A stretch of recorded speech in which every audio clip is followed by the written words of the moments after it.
Guys, Prince and Family. I think ദിലീപേട്ടൻ്റെ കരിയറിൽ one of the best പടമാണ് പ്രിൻസ് ആൻഡ് ഫാമിലി. ഒന്നും പറയാനില്ല. ഞാൻ കണ്ട് എൻജോയ് ചെയ്തൊരു പടം ഗൈസ്. ഇതിൽ കൂടുതൽ എന്ത് പറയണം. പെർഫോമൻസൊക്കെ അടിപൊളിയാണ്, എല്ലാവരുടെ പെർഫോമൻസും അടിപൊളിയാണ്.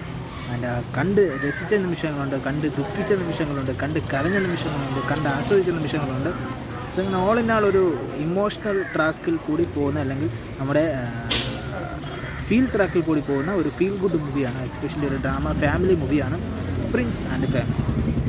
കണ്ടപ്പോൾ ഒരുപാട് സിനിമകളൊക്കെ നമ്മളിങ്ങനെ ഉള്ളിലേക്ക് കടത്തി വിടുന്നുണ്ടെങ്കിൽ പോലും അതിൽ നിന്നൊക്കെ ലൈറ്റായിട്ട് മാറി ചിന്തിച്ചുകൊണ്ട് മാറിയൊരു രീതിയിൽ മാറ്റത്തിൽ കൂടി കൊണ്ടുവന്നൊരു പടമാണ് പ്രിൻസ് ആൻഡ് ഫാമിലി. സോ ഒരു പ്യൂർ ക്ലാഷ് അല്ലെങ്കിൽ ഒരു ക്ലീഷേ എന്നൊന്നും നമുക്ക് പറയാൻ പറ്റില്ലെങ്കിലും it's a natural film. So കാണുക, കണ്ടാസ്വദിക്കുക, ദിലീപേട്ടൻ്റെ സിനിമ കാണുക, ദിലീപേട്ടനെ സപ്പോർട്ട് ചെയ്യുക. സോ ദിലീപേട്ടൻ്റെ ഇതുപോലത്തെ പടങ്ങളൊക്കെ ഇനിയും നമ്മൾ സപ്പോർട്ട് ചെയ്യുക.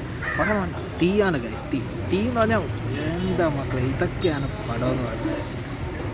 ഇതുപോലത്തെ പടം നമുക്ക് പറയാനേ പറ്റില്ല, ഒന്നും അടുത്തത്തില്ല. തുടരുമൊക്കെ എന്ത്, ഇതാണ് പടം. ആസ്വദിക്കാൻ വെച്ചാൽ